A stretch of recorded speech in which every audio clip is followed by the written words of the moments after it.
अस्सलाम वालेकुम to all. उम्मीद करता हूँ आप सब खैर वाफियत के साथ होंगे। दोस्तों, आज की क्लास का हमारा टॉपिक है properties of the Fourier transform. Fourier transform की अपनी कुछ प्रॉपर्टीज़ होती हैं। उन प्रॉपर्टीज़ को देखने के लिए सबसे पहले हम एक एक्सरसाइज मैटलैब पे सॉल्व करते हैं जिसका नाम है वेव फ्रंट। वेव फ्रंट क्या है? वेव फ्रंट का मतलब ये कि जब एक वेव जो साइनोसॉइडल नेचर की हो उसके क्रस्ट से क्रस्ट और ट्रफ से ट्रफ मिलते हैं। क्रस्ट से क्रस्ट मिलता है तो कंस्ट्रक्टिव इंटरफियरेंस होता है, ट्रफ से ट्रफ मिलता है तो डिस्ट्रक्टिव इंटरफियरेंस होता है। उस पैटर्न को अगर हम देखना चाहें तो मैटलैब पे हम किस तरीके से देखते हैं, इसके लिए हम अपनी मैटलैब की विंडो ओपन करते हैं। उसके अंदर हम एक कमांड लिखते हैं जो है f is equal to zeros 256 by 256। सबसे पहले मैं अपनी मैटलैब की वर्क स्पेस का डेटा रिमूव कर देता हूँ यूजिंग कंट्रोल ऑल कमांड, और फिर मैं कमांड विंडो क्लियर करता हूँ यूजिंग CLC कमांड। अब मेरे पास वर्क स्पेस का सारा डेटा क्लियर हो जाएगा, कमांड विंडो का भी डेटा क्लियर हो गया। अब हमने कहा कि एक f वेरिएबल है, उस f वेरिएबल के अंदर जीरोस कॉल करवाइएगा। कितने? 256 बाय 256। उसको हमने लिया और यहाँ पे आगे एग्जीक्यूट किया। ये f की डायमेंशन क्रिएट हो गई। ये याद रखिएगा, मैटलैब जीरोस को ब्लैक वैल्यू कंसीडर करता है और नेगेटिव को भी ब्लैक वैल्यू कंसीडर करता है। यानी जब हम इसे प्लॉट या इमेज शो करवाना चाहें तो हमारे पास एक ब्लैक कैनवस खुलेगा जिसकी डायमेंशन होगी 256 बाई 256। अब हम ये कहना चाह रहे हैं कि उस 256 बाई 256 की डायमेंशन पे आप एक वैल्यू इम्पल्स दें, यानी एक पॉजिटिव वैल्यू क्रिएट करें, और उस पॉजिटिव वैल्यू की जो डायमेंशन होगी वो होगी 5th रॉ, पहला कॉलम, और उसकी वैल्यू होगी 1। जब हम यहाँ पे ये चीज़ एग्जीक्यूट करते हैं उससे पहले ये चीज़ देख लें कि हमारे पास ये f है। इस f स्पेस को अगर हम खोल के देखना चाहें तो यहाँ पे ये पूरी f की वैल्यूज आपके पास आ गई। गौर से देखिएगा, 5th पोजीशन पहले कॉलम पे अभी इसकी वैल्यू है 0, राइट। अब हम ये कहते हैं कि इसकी इसी पोजीशन पे 5th raw and first column की पोजीशन पे वैल्यू 1 इंडेक्स वैल्यू 1 रख दीजिएगा। इसको हमने कॉपी किया, यहाँ पे आके पेस्ट करेंगे, इंटर करेंगे, एग्जीक्यूट करेंगे तो देखिएगा इस f के अंदर अब इस पोजीशन पे जो कि पहले 0 था अब यहाँ पे 1 आने लगा। ठीक है, यानी हमने यहाँ पे एक इम्पल्स दी है। अब हमारे पास जो ओरिजिनल f है, जो ब्लैक कैनवस के अंदर एक इम्पल्स मौजूद है, हम उसका FFT2 लेते हैं, यानी इनवर्स फोरियर ट्रांसफॉर्म लेते हैं।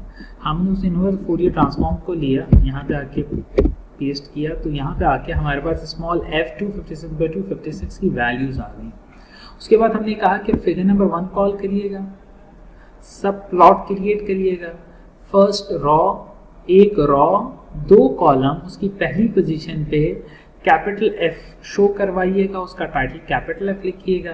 फिर उसी सब प्लॉट पे पहली रॉ, दूसरा कॉलम की सेकंड पोजीशन पे क्या f, स्मॉल f, यानी IFFT जो हमने लिया था वो शो करवाइएगा और उसका टाइटल स्मॉल f कर दीजिएगा।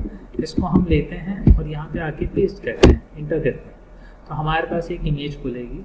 उस इमेज के अंदर हमारे पास एक ब्लैक कलर का कैनवस है जो कि इस पिक्चर के अंदर आपको नजर आता है। एक कंप्लीट ब्लैक कैनवस है। उस कंप्लीट ब्लैक कैनवस पे आप इस पोजीशन पे देखेंगे तो यहाँ पे आपको एक स्मॉल वाइट डॉट क्रिएट हुआ हुआ नजर आता है, यानी एक स्मॉल वाइट डॉट है। अगर हम इसको जूम इन करके देखना चाहें तो यहाँ से हम जूम इन करते हैं इस पॉइंट को। जब हम इस पॉइंट को जूम इन करते हैं तो यहाँ से हमारे पास यहाँ पे एक इम्पल्स हमें नजर आ जाएगी। यहाँ पे हमारे पास एक इम्पल्स है।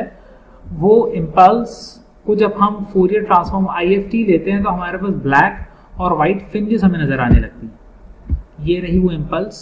इसको जब हम जूम इन करेंगे और जूम इन करेंगे तो ऑब्वियस नजर आने लगेगी, और उसके बाद जब हम उसका IFT लेते हैं तो हमारे पास IFT कुछ इस तरीके का नजर आएगा।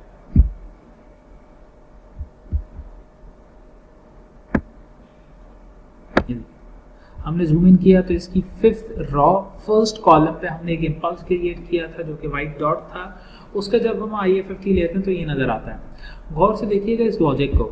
जब आपने 5th रॉ के अंदर डेटा लिखा था तो हमारे पास कितनी ब्लैक फ्रिंजेस नज़र आई। हमारे पास 1 2 3 4 ब्लैक फिंचेस नज़र आए। जब हम 5th रॉ पे लेते हैं, अगर हम 10th रॉ पे लेंगे तो हमारे पास 9 फिंचेस नज़र आएंगे। -1 का कॉन्सेप्ट है और ये डेटा सारा किस में अरेंज हुआ हुआ है, यानी हॉरिजॉन्टल लाइन के अंदर डेटा अरेंज हुआ हुआ है। ब्लैक फिंचेस हॉरिजॉन्टल लाइन के अंदर है। अगर हम इसी डेटा को अपोजिट करना चाहें, यानी ब्लैक फिंचेस और वाइट फिंचेस अब हमें कॉलम्स के अंदर चाहिए, तो कॉलम्स के अंदर देखने के लिए हम क्या करते हैं, अब इसी चीज़ को हम इस तरीके से प्ले करते हैं। यानी अब ये कह रहे हैं कि 5th रॉ फर्स्ट कॉलम की बात ना करें, आप इसे ये कह दें, यानी अब f इम्पल्सेस आप लिखिएगा किसके अंदर, f इम्पल्सेस आप लिखिएगा पहली रॉ 5वां कॉलम, पहली रॉ 5वां कॉलम। हम पहले वाले डेटा का जो हमारे पास f का मौजूद था उसको हमने डिलीट कर दिया। हमने कहा कि एक नया f क्रिएट होगा जिसमें पहली रॉ और 5वां कॉलम होगा, उसमें वैल्यू 1 होगी। कंट्रोल C करके यहाँ पे हमने पेस्ट किया तो ये कंट्रोल V आ गया। और अब हम f की वैल्यू देखें तो देखिएगा यहाँ पे हमारे पास ये f की वैल्यू, f की डायमेंशन, ये f की डायमेंशन क्या है, हमारे पास ओरिजिनल जो f था, f की वैल्यूज हमारे पास ये आ गई। हमने f स्टार्टिंग में लिया था, ये f is equal to zeros, 256 by 256 की वैल्यूज होगी f की। इसके बाद हमने इसकी फर्स्ट रॉ और 5th कॉलम की पोजीशन पे वैल्यू दी थी 1, तो अब हम यहाँ पे इसको 1 प्लेस करते हैं और इंटर करते हैं। और फिर इस डेटा को जब हम देखें तो देखें इस डेटा के अंदर 5वीं रॉ और पहले 5वीं first raw and 5th column के अंदर जो वैल्यू आ रही है वो आ रही है 1, तो हमारे पास ये आ गया। अब इसके बाद हम इसका IFFT लेते हैं। IFFT लेने के बाद हम वही सारी फिगर्स को कॉल करवाते हैं और देखते हैं कि आउटपुट क्या आएगा। अब जरा देखिए, ये आपने नोट किया होगा पहले हॉरिजॉन्टल लाइन के अंदर मौजूद थी ब्लैक एंड वाइट फ्रिंजेस, अब वो वर्टिकल लाइन के अंदर मौजूद है। सिमिलरली ये वाला जो डॉट था पहले किधर था और अब किधर है। अगर इस डॉट को मैं देखना चाहूँ जूम इन करके तो ये रहा ये डॉट, ये रहा ये डॉट। इसी वजह से यहाँ पे ये नज़र आने लगा। सिमिलरली अगर हम अपने डेटा को और मैग्नीफाई और चेंज करें, चेंज से मेरा मतलब ये है कि अब मैं ये चाहता हूँ कि ब्लैक और वाइट फ्रिंजेस जो हैं वो ना ही हॉरिजॉन्टल में नज़र आए ना ही वर्टिकल में नज़र आए, बल्कि वो हमें नज़र आए डायगनली। तो हम ये वैल्यू लेते हैं, यानी सेकंड रॉ 5th कॉलम के अंदर वैल्यू जाके 1 पुट कर देंगे तो हमें 4 वेव फ्रंट नज़र आएंगे, मगर वो डायगनली ही होंगे। अब इस पूरे डेटा को हम क्लियर ऑल करते हैं, clear all comma close all CLC, screen को क्लियर कर देते हैं और इस अब पूरी फाइल को एक साथ रन करके देखते हैं कि आउटपुट क्या आता है। तो ये मैंने पूरी फाइल ली और एक साथ रन करके देखा तो हमारे पास एक इमेज खुलेगा, जिस इमेज के अंदर ब्लैक और वाइट जो वेव फ्रंट है वो आप देख सकते हैं डायगनली है। ये ब्लैक और वाइट फ्रिंजेस डायगनली है। इस डायगनली की जो डायमेंशन है उस डायमेंशन को भी हम चेंज कर सकते हैं एज पर आवर नीड। जैसे अभी आपने second raw and 5th column की बात की थी, आप इसी वैल्यूज़ को जब चेंज कर देंगे तो हमारे पास ये जो black and white wave front है इसकी डायमेंशन भी चेंज हो जाएगी। अब हमारे पास जो सेकंड प्रॉपर्टी है फोरियर ट्रांसफॉर्म की, उसको हम कहते हैं स्केल करना, स्केलिंग प्रॉपर्टी। ये हमने पहले भी पढ़ी है। जब हम कोई ग्राफ बनाते थे तो उस ग्राफ के अंदर स्केलिंग हम डिसाइड करते थे और ये जो डिसीजन है ये हर इंडिविजुअल का अपना होता है। बाज़ लोगों को बड़ी स्केल समझ में आती है, बाज़ लोगों को स्मॉल स्केल समझ में आती है। अगर मैथमेटिकली हम उसको मैटलैब पे कैसे करेंगे वो हम देखते हैं। इससे पहले हम उसकी डेरिवेशन देखें। हमारे पास सिग्नल है f of x, f of x के ऊपर हमने बार लगा दिया तो अब ये बना f alpha times of x। Alpha एक वेरिएबल है। अब हम कैपिटल F ऑफ ओमेगा चाहते हैं, यानी फोरियर चाहते हैं f बार का, तो f बार को फोरियर ट्रांसफॉर्म के फॉर्मूले में हमने पुट कर दिया। इस f डैश ऑफ x का मतलब है f alpha of x, alpha of x, ठीक है। अब हम ये वैल्यूज को रद्द बदल करते हैं। कैसे? Let y is equal to alpha of x differentiate of y with respect of x। जब हम इसको डिफरेंशिएट करते हैं तो dy is equal to alpha, x का डेरिवेटिव 1 होगा और अपॉन में जो dx था ये इज इक्वल टू के राइट हैंड साइड पे आ जाएगा। तो dy is equal to alpha times of dx हो गया। dy डिवाइडिंग बाय अल्फा किसके बराबर होगी, dx के बराबर हो जाएगा। ये सारे वेरिएबल्स हमने कैलकुलेट कर लिए। अब इन्हीं सारे वेरिएबल्स को हम अपनी प्रिंसिपल इक्वेशन में पुट करते हैं और चीज़ों को मॉडिफाई करते हैं, चीज़ों को हम मॉडिफाई करते हैं। तो देखिएगा हमारे पास ओरिजिनल जो था, ये देखिएगा हमारे पास क्या था, f, हमारे पास जो ओरिजिनल था वो है f of this alpha of x। इस अल्फा ऑफ x की जगह पे हमने y पुट कर दिया, यानी f of y into e, और e की पावर है -2 पाई i x। इस x की जगह पे हमने क्या लिया, इस x की जगह पे हमने लिया ओमेगा डिवाइडिंग बाय अल्फा, इस x की जगह पे हमने लिया y डिवाइडिंग बाय अल्फा। तो देखिएगा इस x को हम रिप्लेस कर रहे हैं यहाँ से और इसकी जगह पे हम लिख रहे हैं y डिवाइडिंग बाय अल्फा, और ओमेगा ऑलरेडी आ रहा था, ठीक है। यहाँ पे फंक्शन ऑफ x की शक्ल में ये मौजूद था, तो अब ये फंक्शन ऑफ y की शक्ल में आ जाएगा। तो ये 1 डिवाइडिंग बाय अल्फा, और ये पूरी चीज़ किसके बराबर हो गई, ये पूरी चीज़ आर्ग्यूमेंट है y का, और ये जो उसकी पावर होती है वो उसका एक्चुअली आर्ग्यूमेंट बन जाता है। फोरियर ट्रांसफॉर्म है स्मॉल f ऑफ y का, तो ये फोरियर ट्रांसफॉर्म होने के बाद जो आउटपुट आया वो आया कैपिटल F, और इसका आर्ग्यूमेंट है ओमेगा डिवाइडिंग बाय अल्फा। अब हमें इस बात में ये बात गौर से देखनी है कि जब हम एक फोरियर ट्रांसफॉर्म लेते हैं f अल्फा ऑफ अल्फा का, तो आउटपुट के अंदर हमें 1 डिवाइडिंग बाय अल्फा का पैरामीटर मिलता है। याद रखिएगा कि special domain is totally opposite with frequency domain. अगर स्पेशल डोमेन के अंदर एक डेटा एक्सपेंड हो रहा है तो दूसरी डोमेन के अंदर वही डेटा कंस्ट्रिक्ट होगा, श्रिंक होगा। इसकी हम मैटलैब पे एग्जांपल भी देख लेंगे। अब हम कंसीडर कर रहे हैं, लेट्स से हमारे पास एक डेटा है जो कि डिस्क्रीट ट्रांसफॉर्म का डेटा है। उस डिस्क्रीट ट्रांसफॉर्म के अंदर हमारे पास है f of k is equal to discretise value है f ऑफ n की, n 0 से स्टार्ट हो रहा है, n-1 की तरफ जा रहा है, और ये e की पावर है। ये e की पावर ये रिप्रेजेंट करती है कि ये जो 1 पीरियड है, यानी ये एक साइनोसॉइडल जो बनी है, इसका जो पीरियड है ये है 0 से लेके कैपिटल N तक, और उसके दरमियान जो इंटरवल मौजूद है वो इसकी ये पावर है जो कि है n के डिवाइडिंग बाय n। तो ये आ गया n के डिवाइडिंग बाय n। ये याद रखिएगा, इस इक्वेशन को हमने यहाँ पे स्टार कर दिया। अब इस स्टार की इक्वेशन को आगे भी हम देखेंगे, मगर scaling is depend on the application. We can set the scale as per our requirement. मेरी रिक्वायरमेंट के हिसाब से मुख्तलिफ स्केल होगा, आपकी रिक्वायरमेंट के हिसाब से मुख्तलिफ स्केल होगा। अब हमारे पास ये लेट से एक टॉप व्यू है हेड का, सर का। इसमें ये दोनों पार्ट इसके ईयर्स हैं, कान है, और ये वाला पार्ट इसका नोज है, जो कि यहाँ पे मैंने मेंशन भी किया है, ear on both side and nose in one side. अब हमारे पास ये 0 से स्केल स्टार्ट हुआ और 1 तक जा रहा है, और इसका जो इंटरवल है वो है n dividing by capital N। अब इसमें मैं एक नया वेरिएबल इंट्रोड्यूस करवाता हूँ जो कि है कैपिटल L।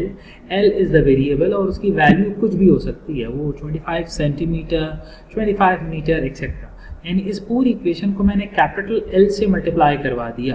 कैपिटल L से मल्टीप्लाई करवाने के बाद अब हम ये कहते हैं कि ये जो हमारे पास ये वाली इक्वेशन थी, इस इक्वेशन के अंदर हम multiply and dividing by L कर रहे हैं।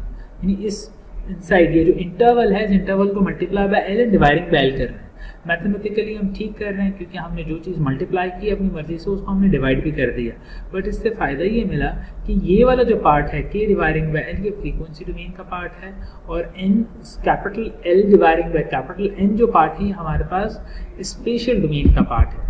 गौर से ये देखिएगा कि स्पेशल डोमेन के अंदर L न्यूमिनेटर में लिखा गया है, फ्रीक्वेंसी डोमेन में L डिनोमिनेटर में लिखा गया है।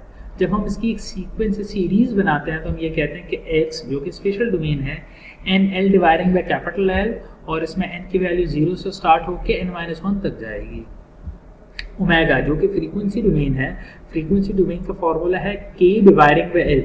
ये k डिवाइडिंग बाय ये L लिखा है, और अगेन k की वैल्यू 0 से स्टार्ट होगी n-1 तक जाएगी। याद रखिएगा कि इस केस में l हमारे पास डिनोमिनेटर में मौजूद है।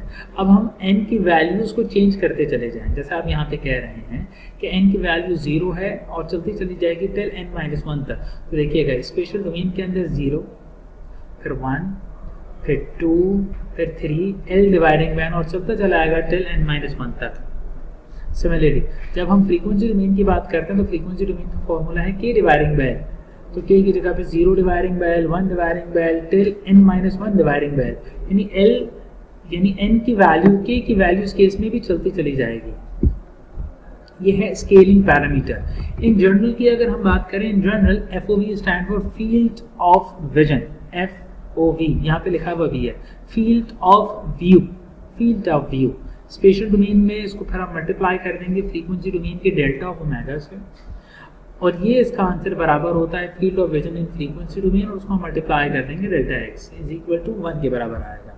इन दोनों पार्ट को हम इंडिविजुअली सॉल्व करें तो FOV ऑफ x के अंदर हमारे पास है l और ओमेगा है 1 डिवाइडिंग बाय l। जैसे मैंने अभी आपको समझाया कि l अगर न्यूमरेटर में है स्पेशल डोमेन में, तो फ्रीक्वेंसी डोमेन में वो डिनोमिनेटर में लिखा जाएगा, तो l से l कैंसिल हो जाएगा तो आंसर आएगा 1।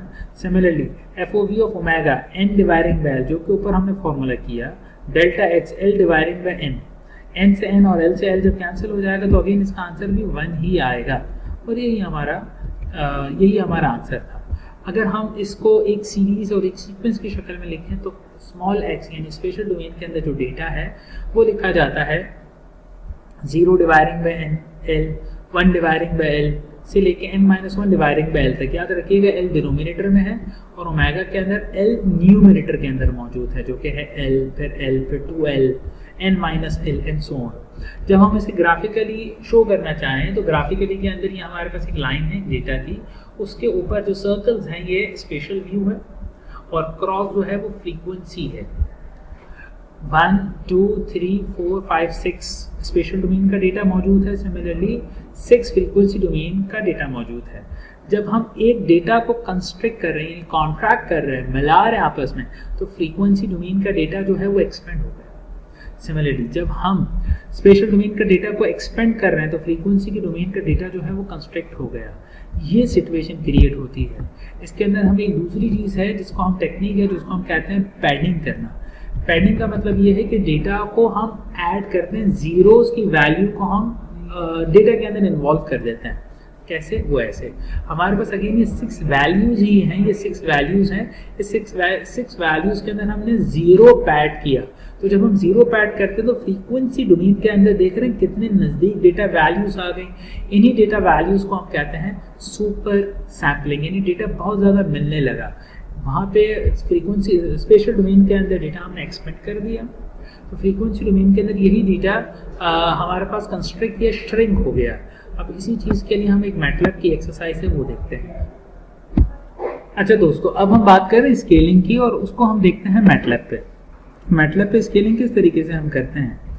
हमारे पास एक इमेज है जो ब्रेन सिटी का इमेज मौजूद है, हमने उसको रीड करवा लिया। हम यहाँ पे आके पेस्ट करते हैं, यानी ये डेटा हमारे पास रीड हो गया। इसको अगर हमें देखना हो तो हम कहते हैं I am show off F, आप सब जानते होंगे। अब इसकी जो डायमेंशन है ये आप देखेंगे, ये है 256 बाई 256 बाई 3, यानी आरबीजी की वैल्यूज़ हैं। हम आरबीजी की वैल्यूज़ के अंदर फिलहाल इंटरेस्टेड नहीं है, हम ग्रे लेवल्स के अंदर इंटरेस्टेड हैं। तो इसकी वजह से हमने एक नया वेरिएबल लिया एफ, उसी वेरिएबल को हम ओवरराइट कर देते हैं और कहा कि एफ बराबर है किसके, वही एफ लीजिएगा, उसकी सारी रॉ लीजिएगा, सारे कॉलम लीजिएगा, मगर उसमें सिर्फ आर की वैल्यू लीजिएगा, यानी उस डेटा को हम ग्रे स्केल में कन्वर्ट कर देते हैं। तो देखिएगा यहाँ पे जो मल्टीप्लाई बाय 3 का फैक्टर है ये हट जाएगा जब मैं इस चीज़ को इंटर करूँगा। ये आगे डबल का डेटा 256 बाई 256 का। अब हम उस इमेज को शो करना चाहें तो हमने कहा कि फिगर 1 कॉल करें, उसको शो करवाइएगा और उसका टाइटल लिख दीजिएगा IM, उसका टाइटल लिख दीजिएगा ओरिजिनल इमेज। हाँ, तो हमारे पास यहाँ पे एक ओरिजिनल इमेज आ गई, ये आ गई हमारे पास एक इमेज, ये हमारे पास इमेज आ गई। ठीक, अब हम ये कहना चाहते हैं कि अब इसी इमेज का हम क्या लें, हम FFT लें, उसी इमेज का हम FFT लें, यानी फास्ट फोरियर ट्रांसफॉर्म 2 डायमेंशन में। इसकी वजह से FFT of 2 of small f का लें और उसका FFT शिफ्ट करवा लें और उसके बाद एक फिगर कॉल करें। फिगर कॉल करने के बाद उस FFT को हम प्लॉट करवाना चाहते हैं, तो हमने ये सारे डेटा को लिया और यहाँ पे आके पेस्ट की। तो हमारे पास जो ओरिजिनल इमेज था उस ओरिजिनल इमेज का एक FFT क्रिएट हो गया। ओरिजिनल इमेज आपका था ये, ओरिजिनल इमेज था ये फिगर नंबर 1। फिगर नंबर 2 है हमारे पास ओरिजिनल DFFT। इन दोनों इमेज को हम बाद में देखेंगे। यानी हमने एक ब्रेन सिटी लिया, ब्रेन सिटी का हमने फोरियर ट्रांसफॉर्म कर दिया। अभी आपने मुझसे ये सीखा कि हम पैडिंग करते हैं। अब इसी पैडिंग की टेक्निक को हम फ्रीक्वेंसी डोमेन में अप्लाई करने की कोशिश करते हैं। वो कैसे? इस तरीके से हमने एक मैट्रिक्स लिया जिसको हमने कहा कि row space column is equal to size of F. अब आपके पास f की जो भी साइज थी वो इसके अंदर आ जाएगी। f की साइज थी 256 बाई 256, तो हमने रॉ एंड कॉलम लिया और उसको जब हम यहाँ पे प्ले करते हैं तो देखें यहाँ पे भी 256 256 बाई 256 आ गया। अब ये एक वेरिएबल है पैड मैथ, आप इसके बदल कुछ भी ले सकते हैं। Pad math is equal to row dividing by 2, यानी 256 डिवाइडिंग बाई 2 इट्स बिकम 128। अब ये लेने के बाद क्या करें? फिर एक नया वेरिएबल लिया g, उस g के अंदर एक एरे इंक्लूड करिएगा। वो एरे किसके सराउंड होगा? वो f कैपिटल F जो फोरियर ट्रांसफॉर्म है उसके सराउंड होगा, और उसकी बॉर्डर जो बनेगी वो कितनी बनेगी? पैड मैथ जितनी। और पैड मैथ हमारे पास होगा रॉ के अंदर भी और कॉलम के अंदर भी, यानी दोनों साइड पे ये लिखा जाएगा। फिर उस चीज़ को आप फिगर के अंदर कॉल करवा दीजिएगा, और फिगर के अंदर देखें हम जी कॉल करवाते हैं और इसको टाइटल हम लिख देते हैं पैडेड डीएफटी। इस पूरी डिटेल को हमने लिया यहाँ पे आके पेस्ट किया और एंटर दबाया। तो देखिएगा हमारे पास ये ओरिजिनल डीएफटी मौजूद था, उस ओरिजिनल डीएफटी के सराउंड हमने पैडिंग की। पैडिंग का मतलब सादे अल्फाज में बिल्कुल वैसा ही है जैसे आप एक घर पे फोटो फ्रेम लेते हैं, उस फोटो फ्रेम की आप बॉर्डर्स क्रिएट कर देते हैं, तो ये हमने उसकी बॉर्डर्स क्रिएट कर दी हैं।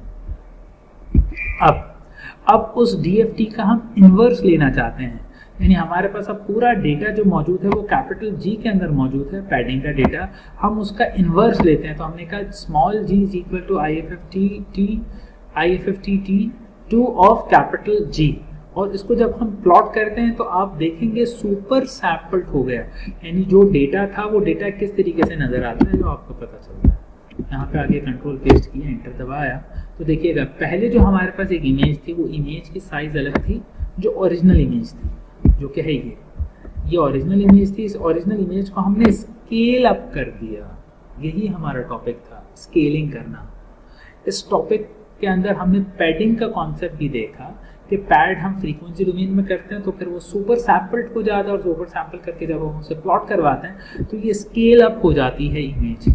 ठीक है, अब हम इस स्केल अप इमेज को क्रॉप करना चाहते हैं और हमारे फील्ड ऑफ व्यू को वही रखना चाहते हैं जो सेंटर में मौजूद था। तो इसके लिए हमने कहा ऑरिक रेंज इज इक्वल टू पैडमेथ से लेके पैडमेथ टू पैडमेथ प्लस रॉ -1 तक जाइएगा, और इसके अंदर जी क्रॉप करिएगा। किसको? सिंपल जी को।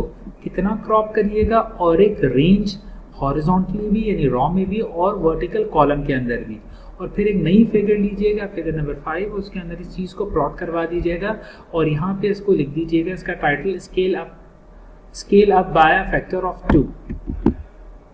जब हम इसको प्ले करते हैं तो हमारे पास इसका आंसर देखिएगा क्या आया। इसका आंसर हमारे पास आया ये फिगर नंबर 5 का। फिगर नंबर 5 का देखिए, यानी हमारे पास ओरिजिनल जो डायमेंशन पिक्चर की थी वो अगेन ओरिजिनल डायमेंशन ही आई, मगर हमारे पास फील्ड ऑफ व्यू यानी उसी बड़ी पिक्चर में से हम इतने पार्ट को जूम इन करना चाहते थे, तो ये पार्ट ऑफ जूम इन आ गया। ये टेक्निक बहुत ज़्यादा इस्तेमाल होती है सिटी स्कैन के अंदर। जब हम एक सब्जेक्ट का जब सिटी लेते हैं और उसका प्रिंट हमारे पास होता है, तो उस प्रिंट के अंदर टॉप लेफ्ट कॉर्नर के अंदर वो एक पिक्चर है, उस एक पिक्चर के मल्टीपल स्लाइस करके उस पूरे कैनवस में डिस्ट्रीब्यूट कर दिया जाता है, ताकि वो डॉक्टर उस एक पिक्चर को अलग अलग एंगल से देखे और अपनी डायग्नोस्टिक बता सके कि कौन सी चीज़ कहाँ पे मौजूद है, ट्यूमर किधर मौजूद है। यही टेक्निक हम सिटी स्कैन के अंदर मौजूद करते हैं, जिसको हम यहाँ पे स्केलिंग कह रहे हैं। Thank you very much.